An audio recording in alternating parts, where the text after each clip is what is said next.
So I just got done watching Everything Everywhere All at Once, which is, a very ambitious, starting off with the title, very ambitious film. And the first thing I have to say is, and this is after the Oscars last night, whenever there's a film or anything that has immense, just massive hype and expectation, when you hear that before going into something, that's always bound to skew the perception and make you cynical of it. And I want to say that I enjoyed the movie. I want to say I had fun because it is I said it's like Nope, which I saw less than a month ago. I saw Nope for the first time. Both films are about spectacle. And I've made all kinds of Reddit posts about this, and I've been seeing the reactions to it live. And some people agree with me, actually, and I obviously a lot of people are dissidents. I thought the film was good. Was it the best film of the year? I actually can't say so much about that because I don't watch a whole lot of movies anymore, as I said in my Reddit post. The quote always comes back to me from Bergman, who said, "There are a lot of talented filmmakers today, but not a whole lot of them have anything to say." And that's kind of how I feel about what I call everything, everywhere, nothing at once. And I got that title because I read Peter Bradshaw's review. He titled it "A Whole Lot of Nothing Happening." What was it? He said nothing happening over a long period of time. He gave it a 2 star out of 5 review. I think the film is great on a technical level. Visually, it absolutely deserved the Oscar that it won for best editing. I don't know if it won for special effects. It probably did as well. And of course, the acting is good, but I do think there's a little bit of an overblown sensation over Michelle Yeoh's performance. I think I'm saying her name right. She is a good actress. She was not the best performance in the movie. I think for much of the film, she's just staring into the camera. And I said, the visual effects and the makeup department, they're doing the work for her. I don't constitute that as acting. You could say that's part of the performance. She makes a whole lot of faces during the movie. And I'm not saying she's a bad actor. Did she deserve to win Best Actress over Kate Blanchett? Probably not. Um, there are other actors, I think, throughout history. I think it's actually ridiculous to compare her, but in my mind, there are other actors that maybe don't say a whole lot, but there are certain actors that are just wonderful when you put them in front of the camera, and she looks good in front of the camera. But I'm just saying, there are very few actors that could get away with just miming in front of the camera and call that the best performance. She's not Charlie Chaplin. She's not Setsuko Hara. She's not Buster Keaton. But they try to make her out to be. And maybe that's me being too critical. I do think the other actors were pretty good. The gentleman who plays the husband in the film, he hasn't acted in 20 years, and this is his first performance back. And everyone agrees that he had a great performance and he won the awards. I think they swept the awards in the acting categories this season. And then there's controversy over Jamie Lee Curtis winning Best Supporting Actress instead of Stephanie. And to me, that's a moot point. As I said in my Reddit post, that means nothing because this is more of an ensemble film. Everything Everywhere All at Once is definitely an ensemble. You could have even taken Michelle out of the film, or perhaps recast her with a different actress. I would say um, you could have taken her out of the film, and I still think the strongest scenes are with all of the other actors, or at least I would say that they have a synergy. They have a synergy. It's definitely not a character-driven character study, so it isn't that serious. But in terms of bringing the right balance of comedy and action and all those things, the other actors they did a really good job there. But as far as the writing is concerned, also won Best Screenplay. Was it really that well written? I think there's a lot of interesting ideas. Again, visually the movie works very well. I found myself rewinding it to see there's so much in the frame. There's so much craziness going on. There's so much ridiculous and absurdity going on. But that's not really something you put in the screenplay. A lot of that they probably did in post production. So, in terms of the writing, the quotes of the film, I don't really remember anything. Just watched it today. I don't really remember too much about it. Was it really the best screenplay of the year? I don't think so.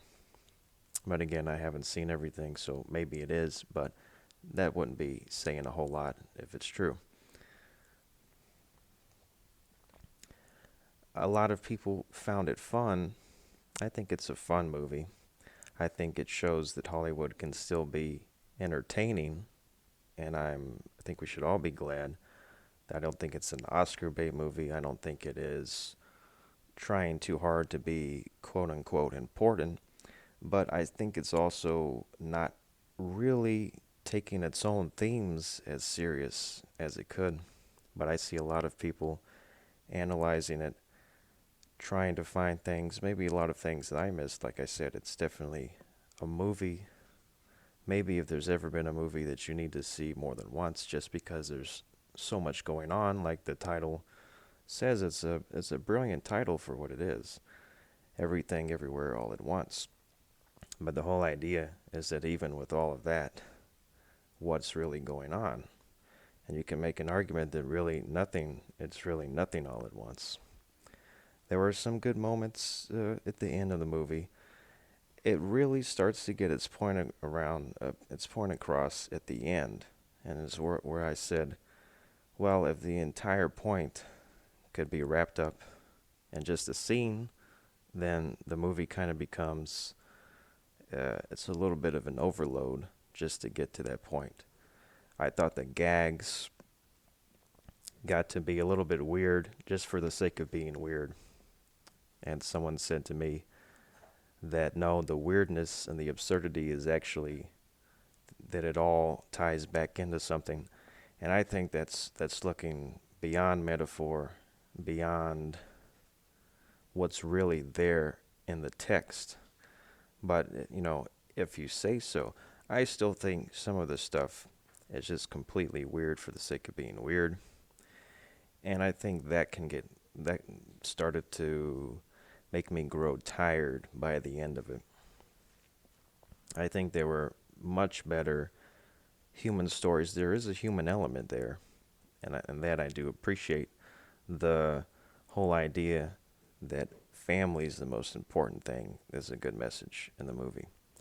But getting to that point, I think it's a fun ride. It's like a roller coaster ride, an entertaining movie. But I don't think it's the best film in years, like people are saying. A lot of people have said it's become their favorite movie of all time after their first time watching it. Which, again, is, when people are saying these things, that's a tremendous amount of hype. It definitely looked very interesting and very unique, and it holds true to that. But I didn't find myself seeing anything that would make me a believer of that.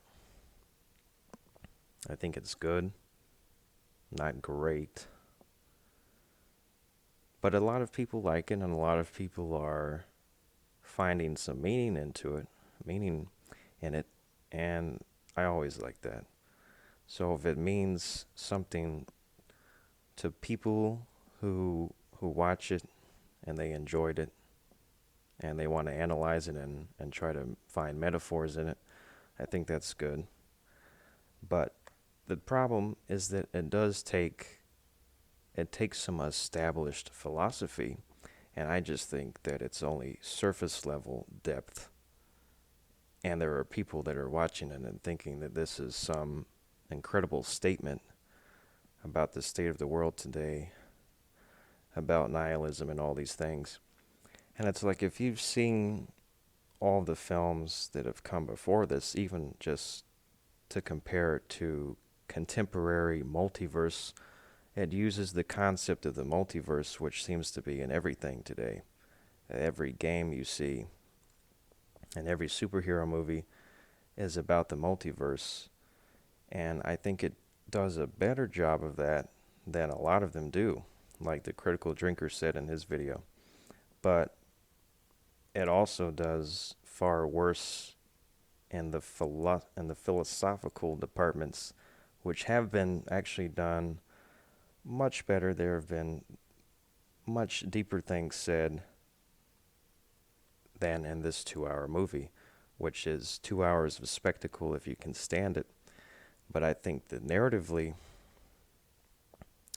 have been told better than this on the same subject matter without all of the spectacle. And even with the spectacle, there are, for example, video games that have taken the same concept and gone much, much deeper in the human element of things. So I don't see why people are putting everything everywhere all at once on that kind of pedestal. I don't know if people need to watch more movies. It's a terrible thing to say. I hate saying that, especially since I don't watch as many movies today. But it's when you talk about existentialism, this is not blow up. Okay, this is not the conformist or something like that.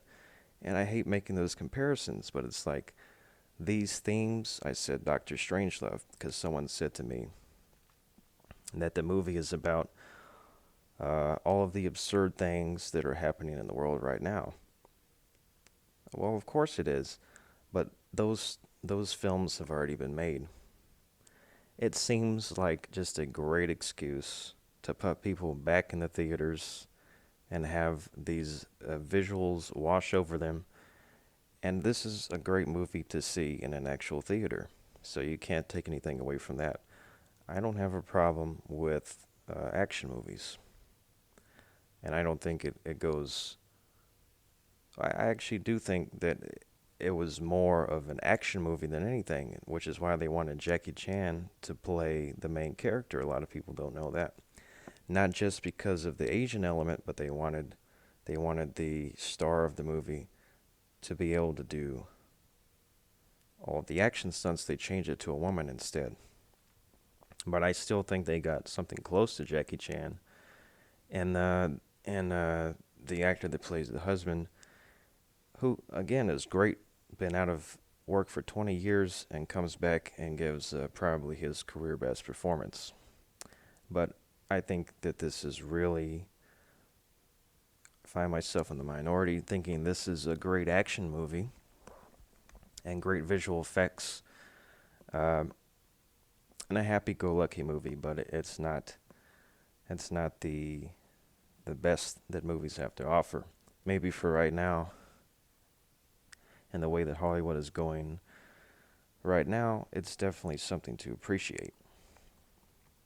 But I don't see it being some all-time great classic. And that's where I differ with people. There's not a whole lot more to say. I don't believe that it's as some as some recent works have been. I don't believe it's manipulative emotionally. I do think there are emotional moments in it, and I'm someone who gets emotional at everything, but I just don't think it's as much as it could have been, as much as I've seen. I've seen so much better than that. But maybe I'm the one who's putting too much responsibility on it. I think it has a good message. I think it's a good movie.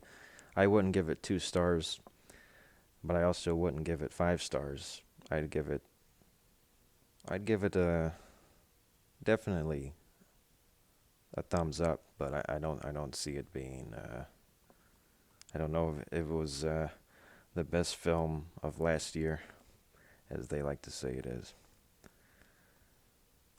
But again, that's maybe me looking at things from the contrarian perspective, because I went into this pretty optimistic, honestly, because it's honestly everything, the goofiness, the silliness, the wacky stuff, with the heartfelt moment, it's really usually what I enjoy the most. Those are definitely types of stories that I gravitate towards.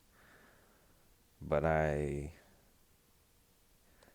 didn't find myself at the end thinking, well, I could go watch this for another hour. I think 2 hours was enough. Some people will probably want to go back and see more and just watch it again. The best thing that I can say about it is a great spectacle. It's like I said, there's definitely a whole lot to see within each frame, which demands more than one viewing if you find that interesting enough.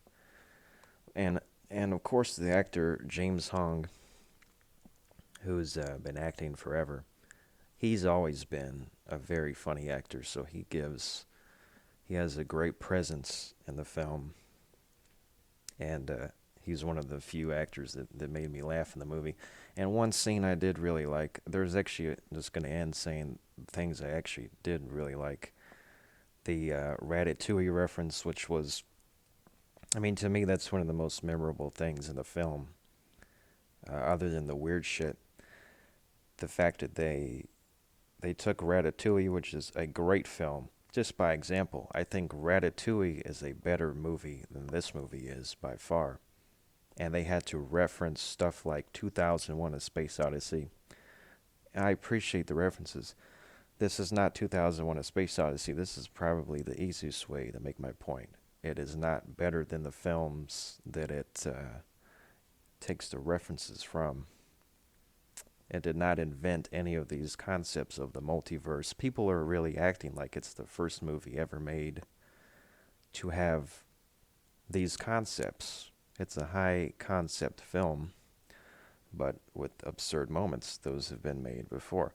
I don't think it's David Lynch level of the film that you can't understand, but it makes you feel emotional anyway. I don't think it's, and perhaps it shouldn't be compared to those kind of films. I can go on and on. But I like the scene where the mother and daughter, they turn into rocks, and they have dialogue, but it's completely silent. It's just text. There were definitely some very creative moments in the movie. Does it have cohesion? I don't know. To me, it's not the most cohesive, but I do think at least they're taking risks.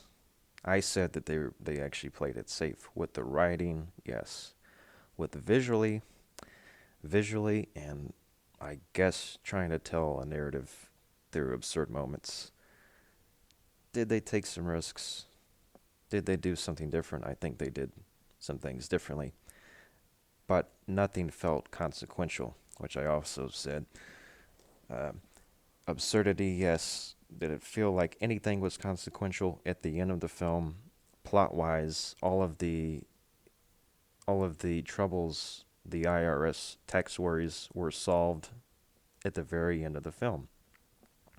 So it felt much more like It's a Wonderful Life than it did something like The Conformist, something like Persona. If you played Persona, not Persona the movie, Persona the game, or even, like I said, David Lynch, often those films and those stories have conflict resolution. But the conflict resolution, when it was all just a dream, that feels cheap. And and if the story wasn't supposed to be taken that seriously, I understand that. But there should be, it's writing 101, there should be some sort of plot, some sort of consequence, unless you're Monty Python. I don't know if they were trying to be a Monty Python hybrid with some other things. But when I say that it was lazy and safe, you can't argue with that. Because if they really wanted to tell a gripping story with all of those elements, maybe they could have. But they chose to have the silly, wacky adventure, which may or may not make any sense at all. And some people really love that. I think it's good escapism, but where are the films, like Bergman said, that have something to say?